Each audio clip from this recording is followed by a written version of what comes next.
A groundbreaking new study sounding alarms about the safety of COVID mRNA vaccines, directly challenging claims from public health officials and raising urgent questions about transparency and trust. So using hard data from disease trends, from patient outcomes and immune system analysis, multiple research reports show that heart inflammation risks tied to the vaccines may be far greater and maybe even more dangerous than previously reported, particularly among young men. Joining us now to discuss this is Independent Medical Alliance Senior Fellow of Pediatric Cardiology, Dr. Kirk Milholm. Good morning to you, Doctor. Welcome to the National News Desk. Great to have you. Good morning. Thanks for having me on. This new study about the safety of COVID mRNA vaccines was published in the International Journal of Cardiovascular Research and Innovation, as I understand it. Tell us about the scope of this research and really your top findings from it. So it's a compilation of studies that really have been out there since 2021. We saw a signal in the vaccine product causing problems, especially in the young adults, especially young males, that was causing heart inflammation.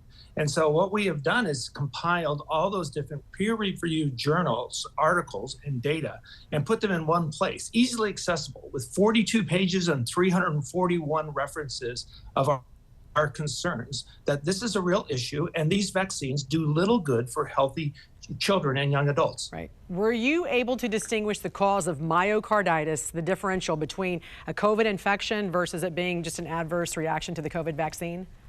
Yes, it's very clear from a number of reasons that we've been able to evaluate. And primarily, there was a great study out of the Nordic countries that studied 23 million children and young adults, and they found that the people who had the least amount of myocarditis were the unvaccinated. And as you increase the number of vaccine doses, or you use Moderna versus Pfizer, your risk just kept stepping up in terms of your risk for myocarditis. Once again, in a disease state that is really very mild for healthy children and young adults. You know, initially, this topic was so rare when we first heard about this, myocarditis and the links, to the vaccine. But what does the data reveal now? So there was a study out of Lancet that showed and looked at all these children who had been harmed by the vaccine and had myocarditis secondary to the vaccine.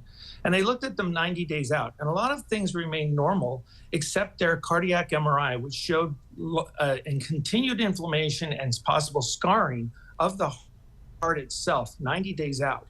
Further studies, a new study released by Yale said that they're still seeing free-floating spike protein, which is what that vaccine asks the body to make, which is a cardiotoxin still floating around in the body for over 700 days. Wow. It was supposed to just be put in and your body made an immune response and then it went away, but it is hanging around in some people. So it's not transitory. It's not resolving over time. I mean, there's like long-term impacts we're seeing right now. Yeah, for certain people, it is devastating and long-term issues for a disease process that they had very little risk for. Wow. So for more information, you can visit imahealth.org. And Doctor, we appreciate you joining us this morning to talk about this very important topic. Thank you for having me on. Of course.